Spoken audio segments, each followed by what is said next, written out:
Vostede é directora da Asociación do Proxecto Home. Como e por que decidiu dedicarse a esta actividade de axuda a persoas con problemas de adiccións?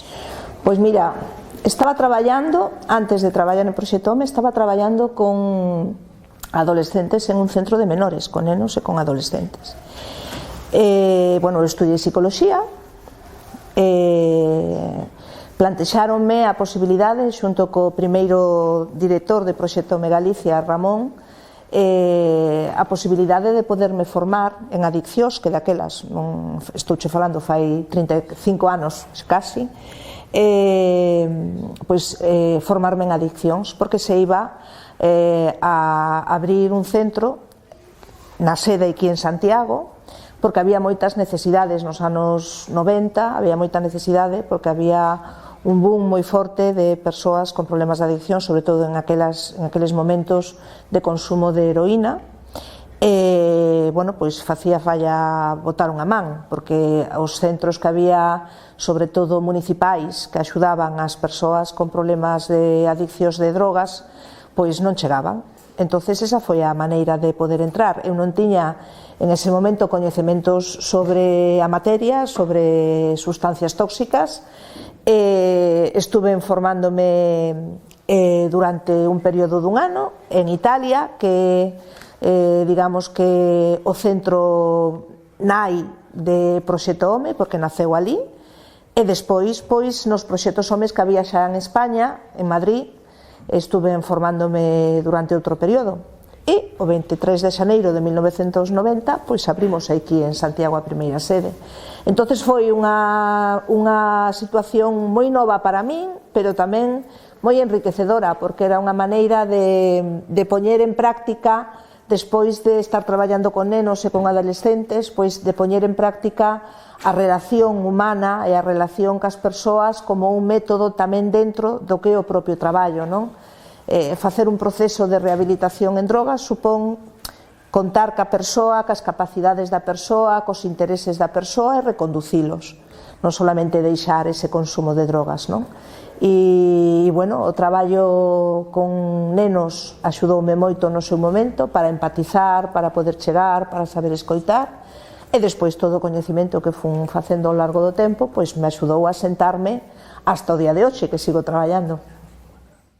Cales son as adiccións con sustancias máis perigosas e como se chega a ela?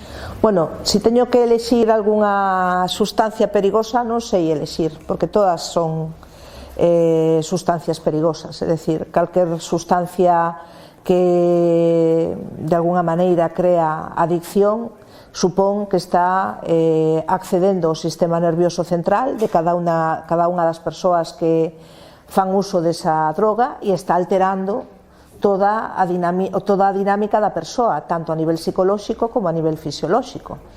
E social tamén, porque iso influe tamén nas relacións e nos espacios sociais onde esa persona se move.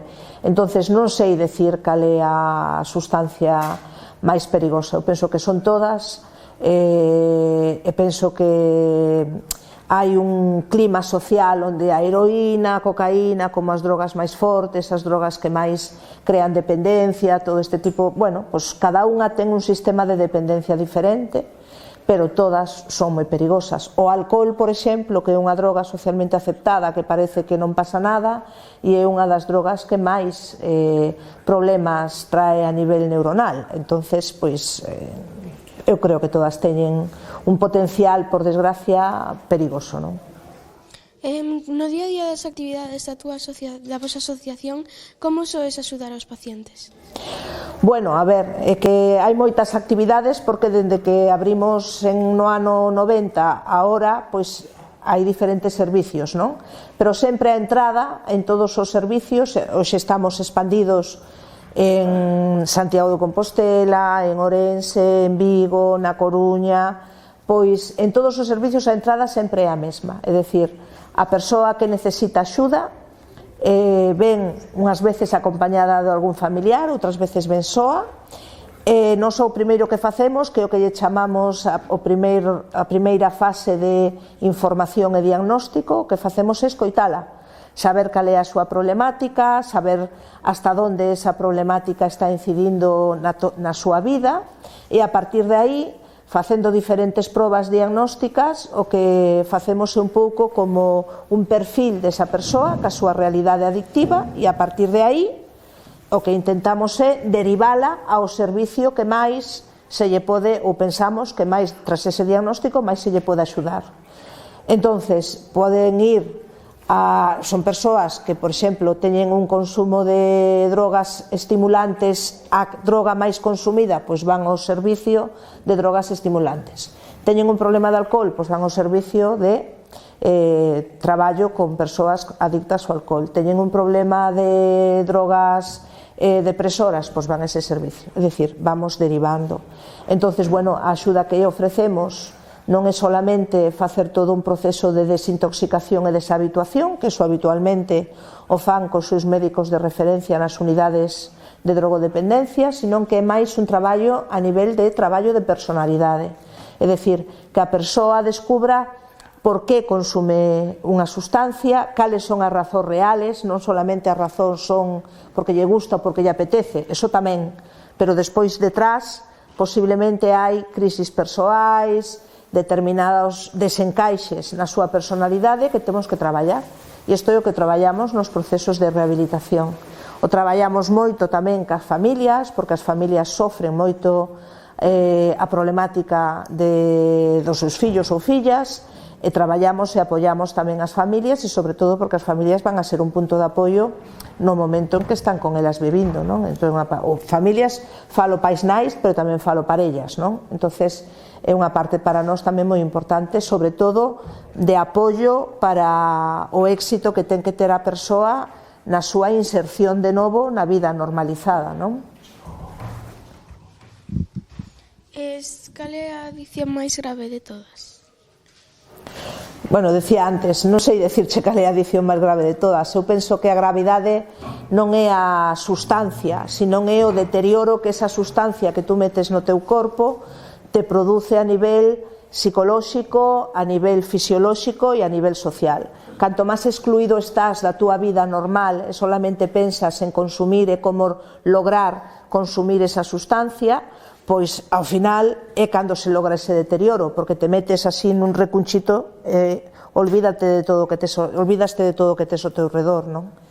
Entonces non é tanto o nombre da droga, senón é máis o deterioro que está provocando en ti.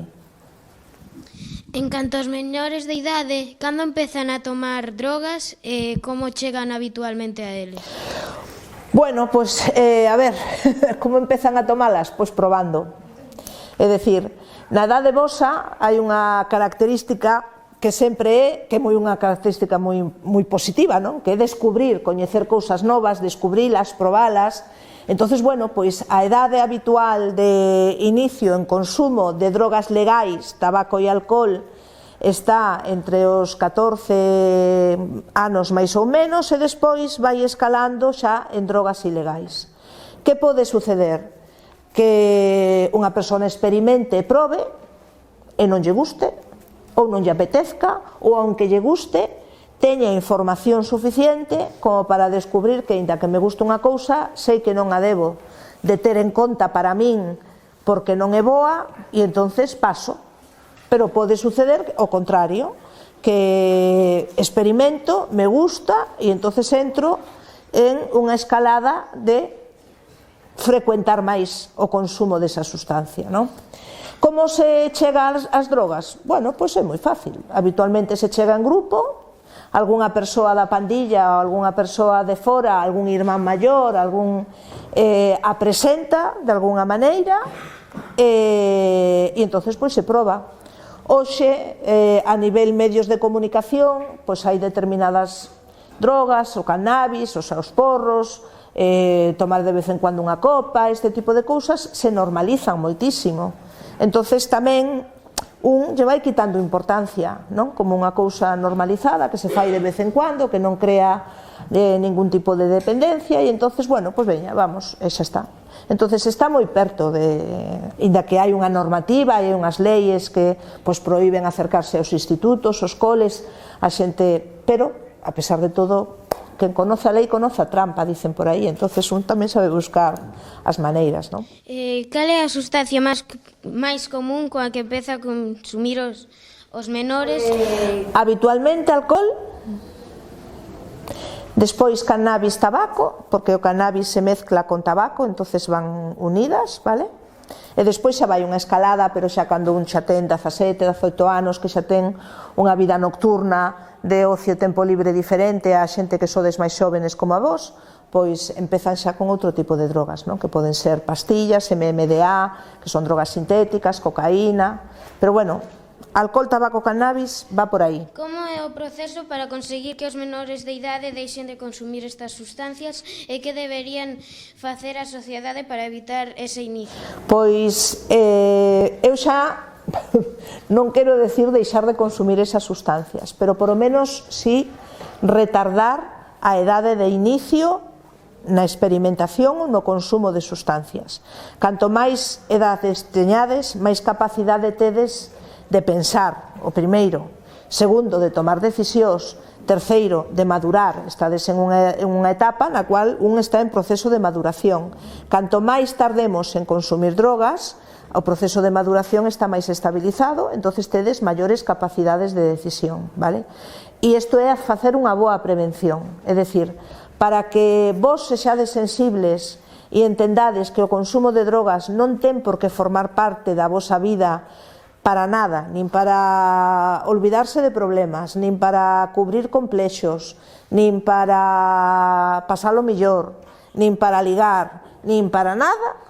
Canto máis información teñades en todo isto e máis o pensedes, pois maior capacidade vades ter para decir que non, inda que haxa xente que vos invite e que vos dé a posibilidade de quitarlle importancia e que podades probar.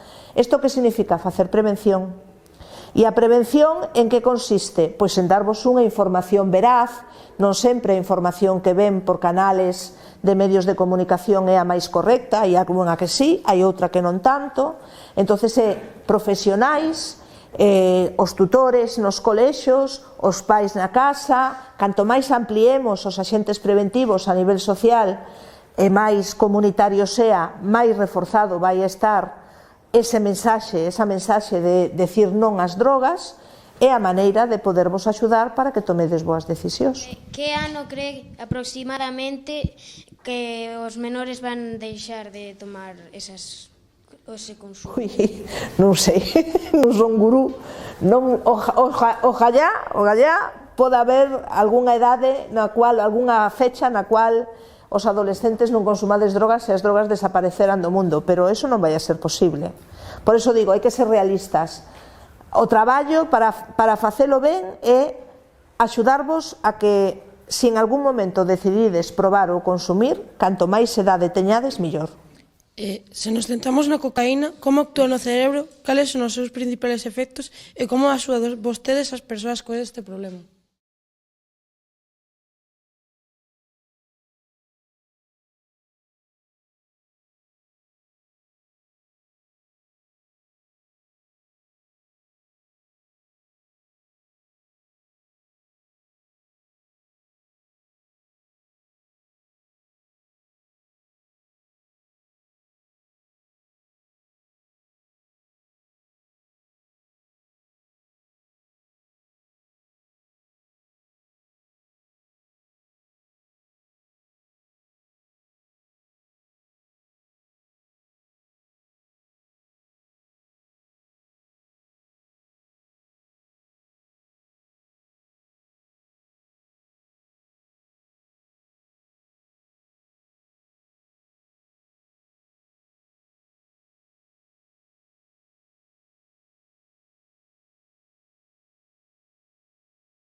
Que diferencias hai entre a cocaína e a heroína? Que problemas supón para os consumidores esta última e que fan na súa asociación para atender a xente adicta a esta droga? Bueno, a ver, primeiro, a cocaína, como decía antes, é unha droga estimulante, é dicir, que o que hace é totalmente activar a persoa, e a heroína é o contrario, é unha droga depresora, o cual o que fai é aletargar a unha persoa, enlentecer todo, os seus movimentos, os seus desexos, a súa maneira de pensar, é dicir, é unha persoa que está pois como moi enlentecida, vale? Entonces xa as drogas están en unha diferente escala, vale? Como traballamos con uns e con outros? Pois depende, é dicir, hoxe a heroína non é a droga, polo menos no noso centro, non é a droga maiormente consumida. Nos anos 90, cando iniciamos o tratamento, era a droga maiormente consumida. Habitualmente as persoas que consumen heroína teñen unha desestructura psicolóxica moi fuerte que por ese lentecimento non lles permite combinar a vida laboral con un tratamento. Entonces, habitualmente, o que facemos é que estas persoas, se están traballando, pidan unha baixa laboral e entonces traballamos a tempo completo nunha comunidade terapéutica, é dicir, que están internados en internamento durante un período de tempo, nos cuales o que traballamos con eles é na mesma línea que comentaba antes con os de cocaína, é dicir, que descubran as razóns reales, que aprendan a poñer límites, que traballen a súa autoestima, capacidades, ver os puntos débiles, etc., etc., vale? Pero se fai a nivel de internamento porque moitas veces a súa desestructura pois están un pouco confusos, teñen pouca vontade, entonces, bueno, pois hai que axudarlles a meterlles en un espacio que de alguna maneira sexa un espacio libre de drogas, lóxicamente, donde non haxa posibilidades de poder recaer e consumir, e por outro lado que lles dé ese espacio tranquilidade para poder facer todo este proceso de coñecemento persoal. E despois volven de novo ás súas casas. Que estén en un réximen de internamento non quere decir que non visiten, que non vexan as familias e que non salgan, Internamento quero decir que están ali os 7 días da semana facendo actividades, pero despois teñen visitas familiares, se sale fora a facer actividades culturais, quero decir, non é que estén ali metidos como se fora unha cárcere, non confundamos que non ten nada que ver, non?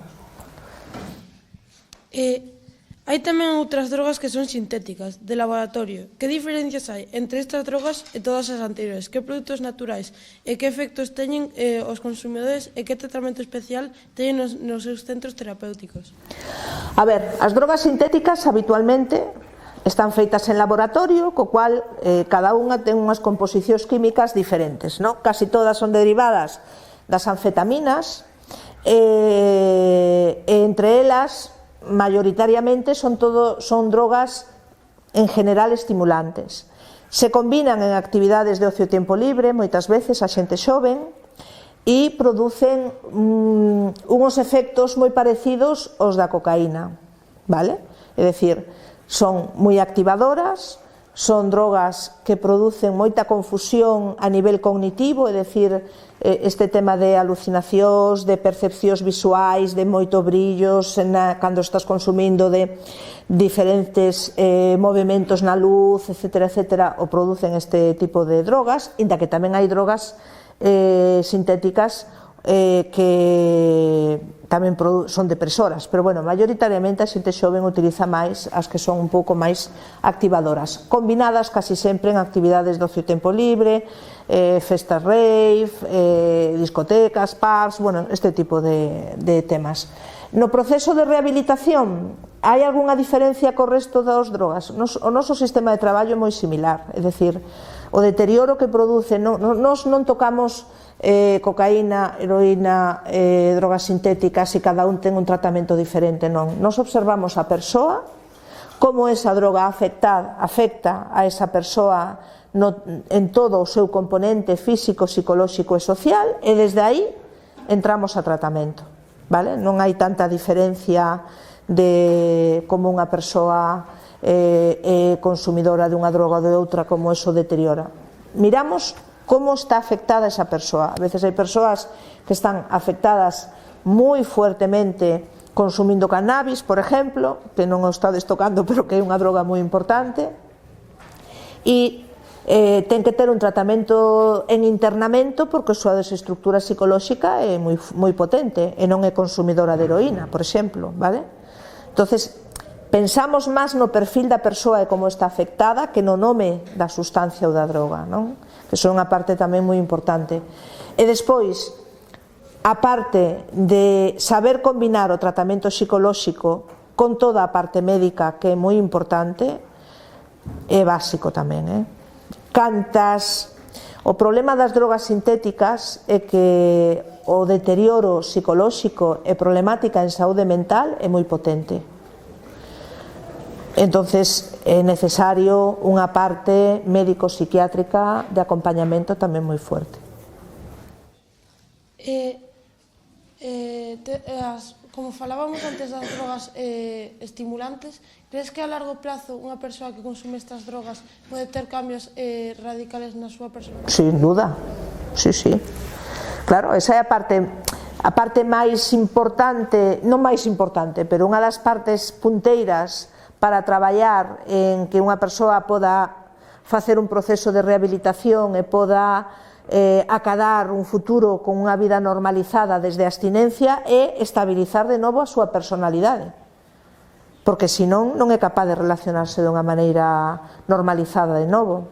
Se hai alteracións, pode haber alteracións crónicas, é dicir, por exemplo, o consumo de cannabis e o consumo de cocaína dunha maneira moi constante e moi habitual pode producir problemas de saúde mental crónicos que non desaparecen despois de ter unha abstinencia. É dicir, hai problemas psicóticos, hai problemas de ansiedade que quedan aí permanentemente e hai que seguilos tratando a través de os médicos de referencia, sin dúbida ninguna, claro que alteran, é moito. Vemos con medo e preocupación algúns vídeos de xente adicta a drogas novas como fentanilo en países como Estados Unidos. En canto ás posibles solucións ante o incremento destas sustancias, cal cree que é o mellor xeito de enfrontarse a elas e evitar que aquí pase o mesmo? Poder conseguila. Entonces eu penso que ten que haber unha boa medida xurídica e unha boa medida de prescripción médica para poder un pouco controlar este tipo de temas, non? En España penso que, por lo menos o que din, é que está bastante máis controlada que en Estados Unidos, non este tipo de medicacións, pero bueno, fai pouquiño saliu no periódico, non? Co Rivotril, que é unha medicación, bueno, pois é un barbitúrico, entonces desde aí é moito máis fácil que tamén che receten en momentos concretos, pois que se estaba mercadeando con el para facer un tipo de droga sintética que ademais, por visto, para xente xoven, así como a vos, é un inicio, un consumo, vale? Entonces, bueno, a veces hai xente mala que non pensa máis que en conseguir diñeiro e non pensa nas persoas e no dano que pode facer, non? Con eso sempre nos vamos a encontrar. Ahora, canto máis podamos, de alguna maneira, a nivel xurídico e a nivel médico ter un control, máis axudamos a que ese tráfico non se dé, non? Eu penso que no tema do fentanilo porque ten que haber unha boa regulación a hora de facer prescricións médicas, non? É dicir, todas as drogas, cocaína, heroína, os derivados de esa sustancia, en moitos momentos se utilizan como un proceso de rehabilitación médica, é dicir, que os utilizo para controlar o dor en unha persoa que está moi malita, que ten cancro, calquer cousa, non? Entonces, cal é o problema? O problema é que en moitos momentos hai un control pequeno para que esa persoa non vaya cada vez máis tendo esa medicación ao seu alcance. Por qué? Porque producen todas dependencia. Entonces, se non hai ese control e o médico non é capaz de saber cal é a dose máxima que lle podo dar, non se pode aumentar tanto, é dicir, toda esa parte, se non se controla ben, provoca que en moitos momentos as persoas acaben con un problema de adicción e busquen trapichear con el fentanilo ou con derivados opiáceos fora Un dos principais problemas para as persoas adictas é o síndrome da abstinencia. Como lle axudan a xente a pasar este momento e de que xeito lle asisten para volver a integrarse na vida normal? O síndrome da abstinencia hoxe está moi controlado médicamente, entonces non é un problema como antes, que a xente tiña medo en pasar ese síndrome de abstinencia porque che daban sudores, bueno, era como se tuveras unha gripe moi forte, non? E entonces, bueno, pois a xente se quedaban así como un pouco encollidos pensando en o que iban pasar. Hoxe está todo controlado médicamente, todos os médicos especialistas no tema de adiccións prescriben as medicacións necesarias para poder pasar ese síndrome de abstinencia, non é tan problemático. Si é certo que hai determinadas sustancias, por exemplo, cocaína, que costa máis atopar unha medicación xusto clave para poder pasar ese síndrome de abstinencia, pero combinación axuda, non? A controlar a ansiedade. Como traballamos nos con eles? Bueno, primeiro, que é unha medicación temporal, non é crónica, non podo estar tomando sempre esa medicación, non? Segundo, que o síndrome de abstinencia ten dúas partes. Hai unha parte física, que é a parte que moitas veces pode controlar esa medicación, para non ter malestares, non ter dores, o que sea, pero hai unha parte psicolóxica, que é o deseo que eu teño de seguir consumindo, non? E esa parte psicolóxica implica traballo terapéutico, que é o que nós en este caso ofrecemos nos grupos e na terapia que se lles dá, e por outro lado, empezar a crear na persoa vontade de querer deixar de consumir. Se non hai vontade, hai pouco arranxo, non? Pero intentamos, a través dese crecemento de autoestima e de creer nesas capacidades da persoa, que empeza a darse de conta de que pode vivir sin drogas e que ademais lle ten que gustar vivir sin drogas, non? Que retos lle quedan á súa asociación por conseguir de aquí en adiante no que respecta ás adiccións con sustancias? Pois mira, retos sempre hai retos, non? Porque sempre se pode mellorar no traballo, sempre se pode pensar en como axudar máis. Pois mira, en este caso, un dos retos que temos é facer boa prevención, non? Para poder, conseguir que a xente xoven se sensibilice e sea capaz de saber decir que non han drogas. A facer prevención non é fácil, vos nos colexios, os pais, hoxe as drogas están como pensando que é un problema que non é moi importante, hai outros problemas máis importantes na vida, e non é certo, porque hai moitas persoas que teñen problemas de adicción. Entonces, acercarvos a vos esa información.